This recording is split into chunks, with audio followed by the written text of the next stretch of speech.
more especially in the final stage of season training, where you are not too sure how far and how long the players can go. But we believe the team is prepared very well. They've been looking very good in all the friendlies that we played. We have devised some more build-up schemes, worked a little bit harder on our counter-pressing and our high press.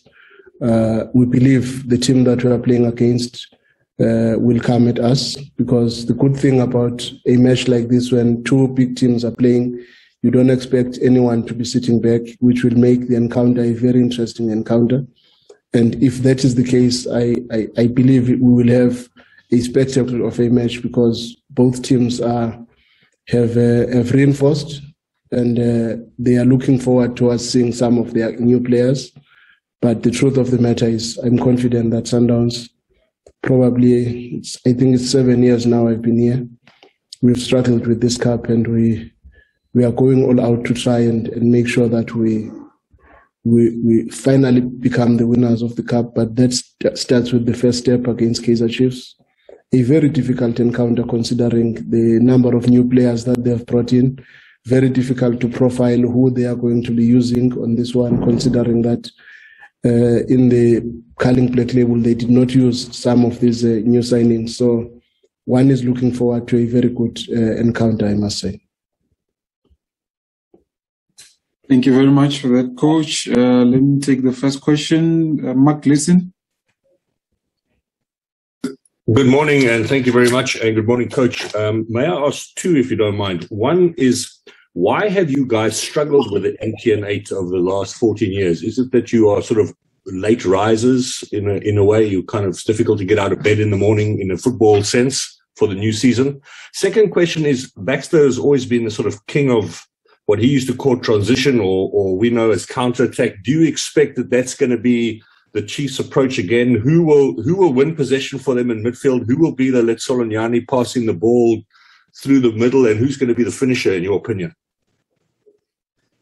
The honest truth is that in the 7 years that I've been here, there are many scenarios that were presented, which is why we did not win this cup. One scenario, at some point, we had too many signings, and we tried to play them in the first match. I think we lost to Platinum Stars because the team had not gelled properly. Another scenario was when we were playing MTN 8 at the same time as we were continuing, and in the latter stages of the Champions League. I remember when we lost to Vets in the final, we were unfortunate on that one, because we also had Zesco semi-final away from home. We had too many issues that were making the team not to be as fresh as one would have liked.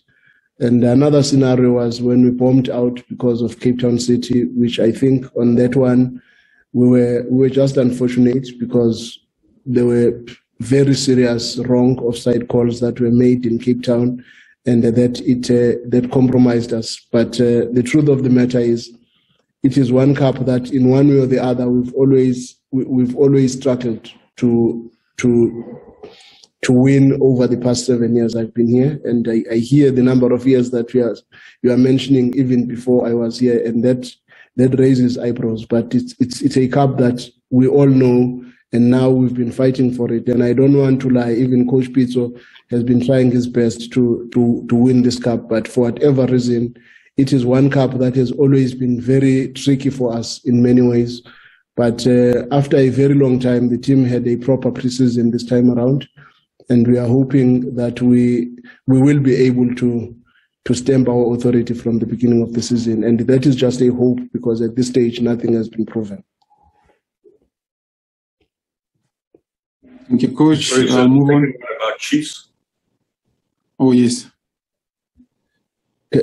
On Stuart Baxter in this transitional game, I was hoping you are not going to ask that question, because I'm thinking, based on the talk that he made in the media, that he's also coming out guns blazing. They want to reassume their status of being a big team in the country, because the transitional game and the counter-attacking game means we are not making a lot of initiatives to take the game to yourself. And we know for a fact he is very dangerous on transition. And already in my mind, I'm thinking of players like Sekota, like Keegan Dolly, but a very big contrast on Nukovic, because now they've got a striker that is a box striker. And if they want to play a counter-attacking game, then it means he must start from the halfway line to come out. And I don't think that is his strength.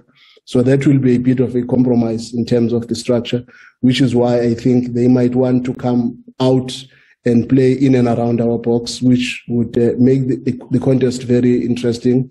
But you are very right. They've got very useful players on counter-attack, like the ones that I've mentioned. Kama also is a factor in that space. In the midfield, they've signed quite well. Nange has got the pass. The boy that was at Vets, Cole Alexander, has got the pass as well. The Manqoba young boy of Chiefs has got the pass, but it's a big question as to who exactly are they going to use in that midfield, because they must also try to have players that can help them defensively in that space, which brings Katsande into the play, which brings Blom into the play, which brings even an element of Parker, who has done very well in the midfield, who can also play up top and be useful on counter-attacks. So it's going to be very interesting, because at this stage it's very difficult to know what will they do. But one thing we know is that Nukovic is a very important player for them, and he must play. And if they want to play a counter-attacking game, then Nukovic will forever be late into the box. But if they want to play with a proper build-up schemes, because Stuart can do that. He's a very good coach. I've got a lot of respect for him. So it's going to be interesting how he approaches the game. Thank you, sir. Let's move on to Mazola. Thanks, Fatu. Morning, Coach. Just also on Coach Stuart, you mentioned, the difficulty of profiling them, in the sense that they've got a few new signings. But given that he's coached SuperSport, he's coached Bafana, he's coached Chiefs before, does it make it a little bit easier to profile, so to speak, because maybe his blueprint is a bit of an open book, so to speak? And the other question, just on Ricardo Nascimento, what's the decision? Are you going to register him and hope that he recovers and comes back? Yeah, in terms of knowing the coach and what is strongest, Stuart Baxter is one of the strongest coaches on set pieces. That is one area he will never compromise. He's very strong there. And he does have the ammunition for that type of a game in Nukovic, in Matoho, in Cardoso, Katsande, Mpahlele, if he's deciding to play him at right back. He's got quite a reasonable number of players that can help. Even Nange is a factor in that space, to be honest. And also, one of his major components in the game is a transitional game, which is counter-attacks, not necessarily a lot of break attacks, because his teams are not very strong in counter-pressing and pressing from the top, but they always give themselves that space behind your defense. And that is basically where you would expect him to be. But looking at the profile of the players that he have, and one in particular being Nukovic, that would not be as lethal when he has to play a counter-attacking game. He's more lethal when he's in and around the box a lot.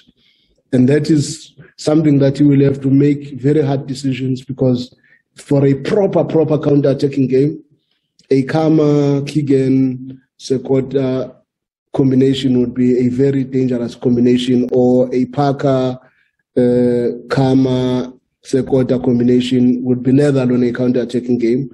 But it has got some compromises defensively. It also has some compromises on set pieces, because it means they are losing one of their key players aerially. So it's a very interesting encounter, but we know for a fact that his main approach would be set pieces. He's very dangerous. Even on throw-ins, he's very dangerous. He's got a lot of schemes in that space. Also on transition. Then on open play, building the attack from the back and coming at us, he does have the players to do that in the Chiefs team that he has now. So it makes it a little bit tricky, even for him, to make a decision as to how do I want to play. Do I want to play as an underdog in this game, or do I want to play as a big team? Because Kaizer Chiefs is a very big team. And from the signings they've made, you can see that they want to reclaim that position as a big team. Thank you. On Ricardo, coach? Or on Nascimento, yeah, Nascimento, we don't have any issues with him, but it's a little bit tricky to sign him before we know that he has fully recovered. It's a little bit of a banana skin. Eh? So we are waiting probably till the last minute to make a call in that space, but we are optimistic that he is probably likely to come back earlier, because from the procedure that he's been doing and the rehab that he's been doing, he's looking very good. So we are optimistic that we might have him. Thank you, Coach. Karabo? Thank you. Thank you very much, Fatu. Good morning, Coach. Compliments of the new season to you and your club. Coach, I just wanted to find out on two quick ones. The first one being Sifiso Ngubeni, obviously is a Mamelodi born player. How is he looking in training? How is he adapting to new ways of doing things? I mean, Sundowns is also very demanding. How is he looking at training, Coach? And the second one, I think this one might be a bit tricky for you.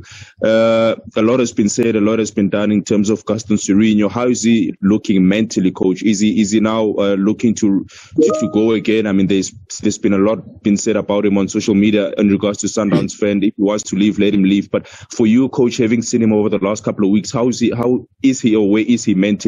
Thank you. Maybe let me start with the Gaston Sirino one. To be honest, when he came back from Uruguay, he looked very interested. He looked committed to play within the club. He looked serious about his training and all that. But unfortunately, he got a knock in his knee, which was a great one.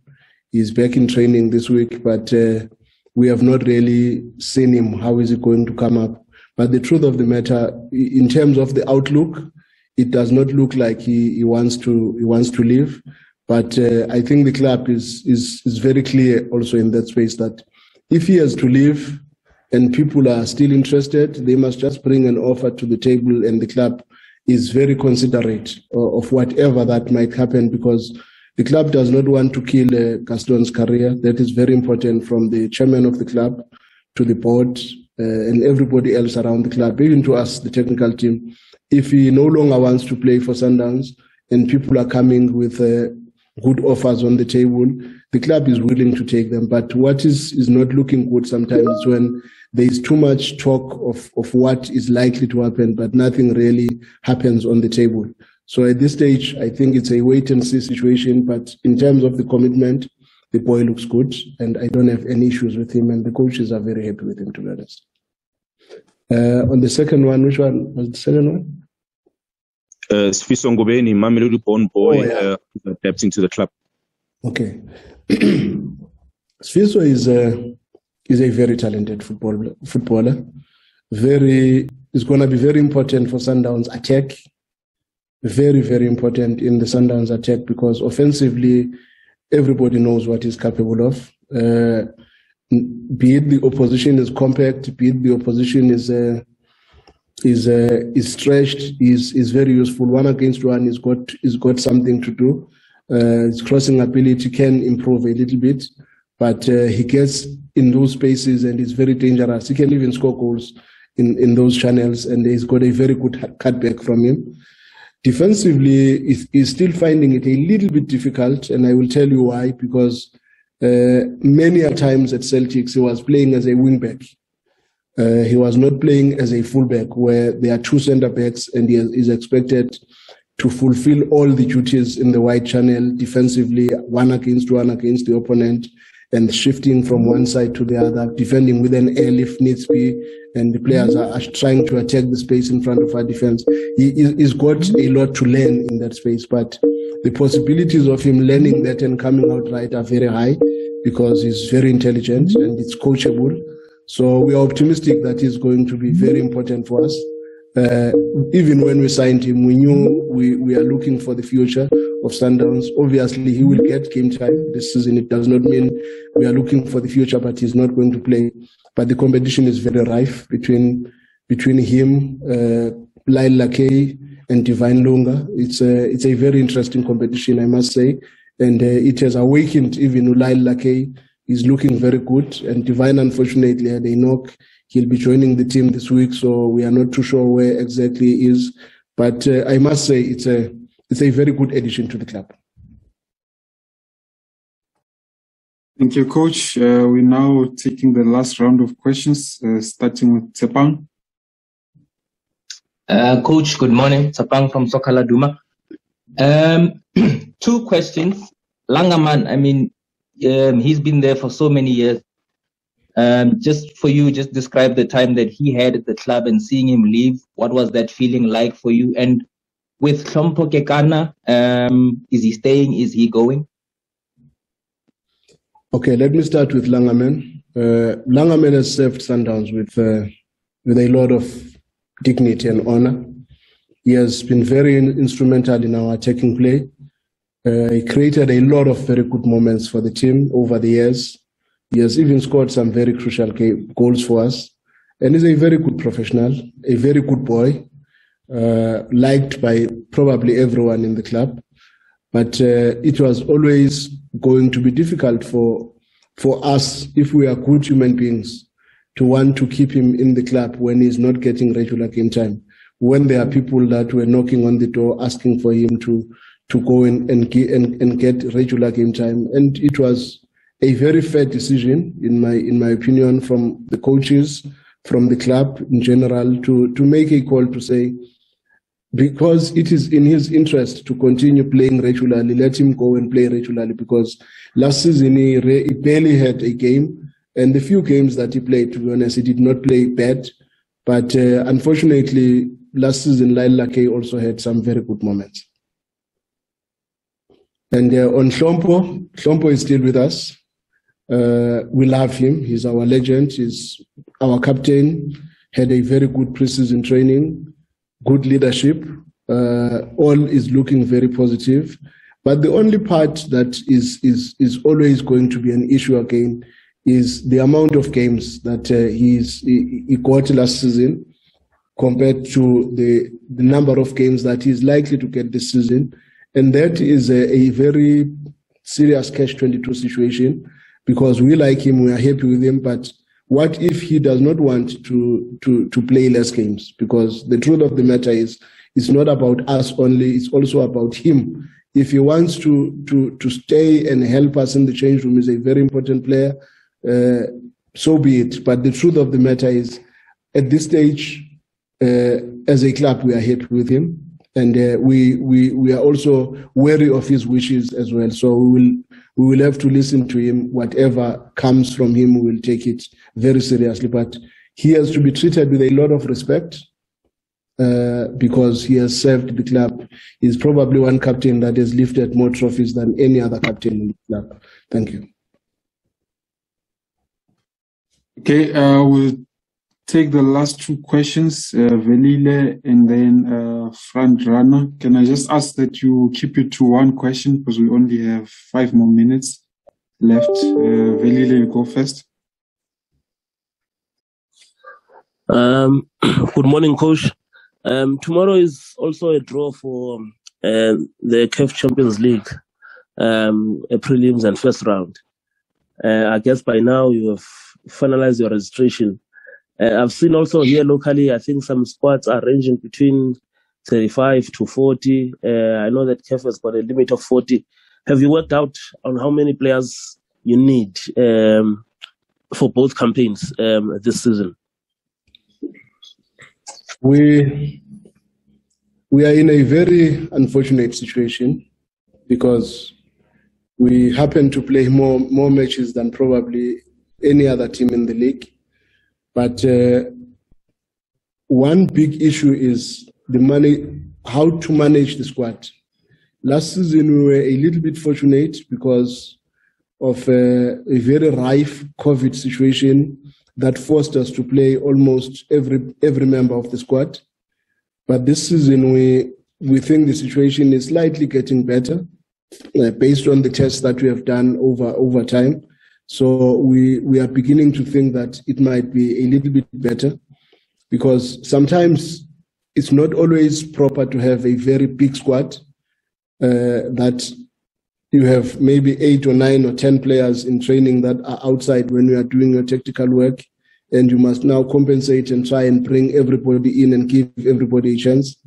So that makes it very difficult for us. But as coaches, and what is happening at the moment, we are around 30 to 32 players that we have within the team, and possibility maybe of settling at 30 or 32, but at this stage it's a little bit difficult, because it's difficult to take very tough decisions, and COVID is also hovering around you, because the reason why even CAF allowed us to have about 40 players was based on the fact that from time to time you lose players. I remember last year when we went to play Golden Arrows, I think we were without 11 of our players in the game that we played away at Golden Arrows. And we, fortunately, because we had a big squad, we maneuvered and we were able to, within that space, have a team that would come back with a draw away from home. But under normal circumstances, to lose 11 of your regular players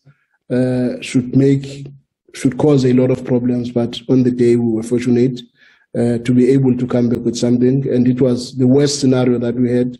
Others, you'd have 5 out, 4 out, 3 out, something like that. And there was a stage of the slump where I think in 3 matches we were struggling with COVID at that time.